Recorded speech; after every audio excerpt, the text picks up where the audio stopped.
Hey family, just thought I'd give you guys a quick video.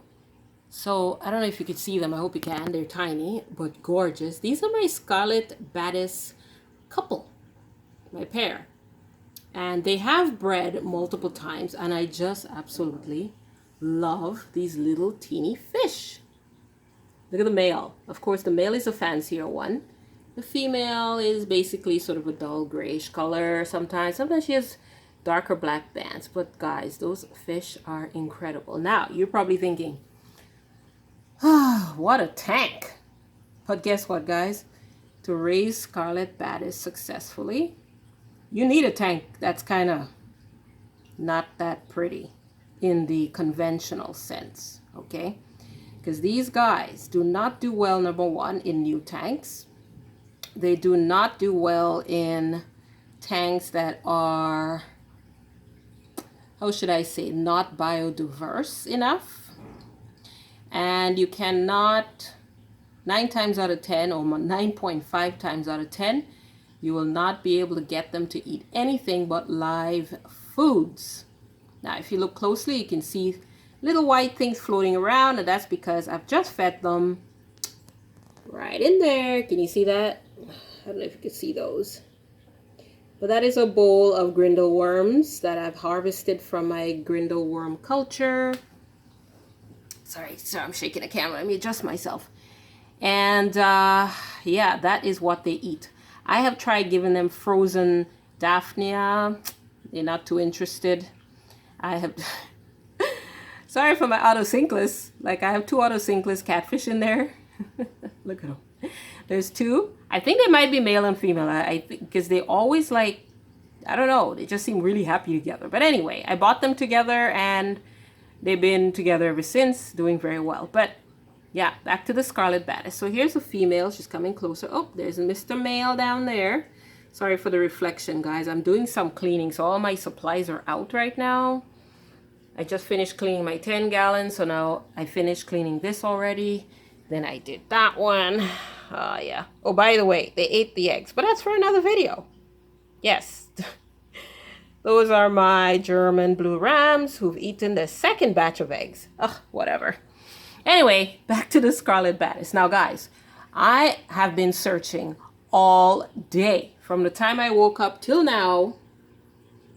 Searching in vain to find a baby Scarlet Badis that I saw yesterday. Just by accident. I was trying to remove some algae from down here because this tank has lots of algae, which they seem to love. Okay, and there's shrimp in here, and that's it. There's a shrimp. Oh yes, there's shrimp. There is a, look at him, he's coloring up, guys. He's coloring up. Look at him. That's my gorgeous male Badis and the female. You can see the difference right there. They have an interesting relationship. Sometimes he chases her away. Other times he mates with her. Then he chases her away and she doesn't care. I think she knows he likes her, tolerates her, whatever. Because no matter how many times he chases her, she's not really afraid of him. She just goes back when she feels like it. And I think she's again filled with eggs. She seems to have eggs every couple of weeks or so. And they spawn. And I've seen them spawn a few times. Oh, they've gone into hiding again. But yeah, there is hopefully still Scarlet Badis babies in there. Or at least one. And of course, I cannot find it because they are extremely tiny. But I saw it yesterday, guys. I'm sure it was a Scarlet Badis baby. It behaved like a Scarlet Badis. But, you know, it's like finding a needle in a haystack in here, let's be honest, okay? I mean, between the... Yeah, this tank is not the prettiest to look at, but it has its merits, guys. It's very, very, very healthy tank, I think, for these particular fish. And this is almost a species tank because it's only the pair of Scarlet Badis in there. You can see the snail right here that's supposed to be eating algae. Instead, he's got algae growing on him. I think I need more, but anyway. And my crazy autosynclus catfish. And there's another one in here somewhere. Oh, here we go. Look at that. There's the other one. And this tank is the only one that I've actually stuck plastic plants in because the substrate is literally just sand. There's nothing else in there in the substrate to help anything grow. So you cannot go and plant stem plants unless you're willing to do, you know, fertilizers in the sand and all. I got no time for that, guys. So I have this giant Anubias, and I have some Sagittaria that I took from my 10-gallon, and a lot of algae. And these Scarlet Badis seems to love this setup. See them back there? Oh, if it only focus. Anyway, you can see them back there, guys. But I'm dying to find a baby, and I can't, of course. So I'm really, really happy because raising these guys is a little bit of work. I mean, can't lie. As I said, they only like live food. They only thrive on live food. If you try to feed them frozen, they likely will not do well. If you try to feed them pellets or flakes, they will likely not eat it ever. They will starve to death.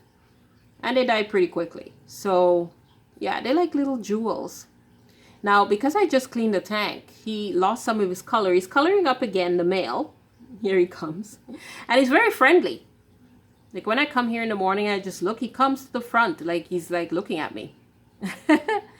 And yeah, very friendly little fish. Very personable, I guess you could say.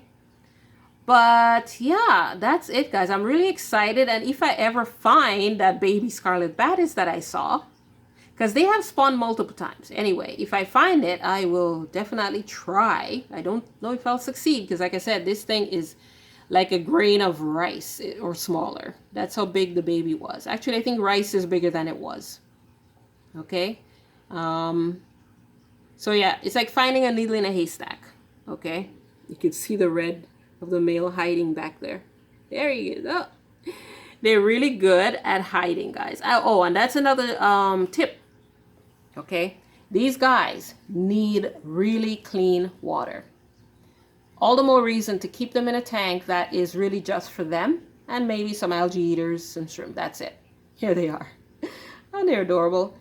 And because if you put them in a community tank, you know, you're going to have more waste, right? Because you have other fish. I literally clean this tank every other week. I sometimes do it every week, but let's be honest. I just cleaned it after 2 weeks. Everything's fine. But that's because, A, I only feed live foods. The worms actually survive in the water for a good 2 days, it seems. Yeah. And there's no other real polluters in there. You know, shrimp are not very bio-heavy. Like their bio-load's not very, you know, big. And neither are the autocinclus. You can see, aren't they?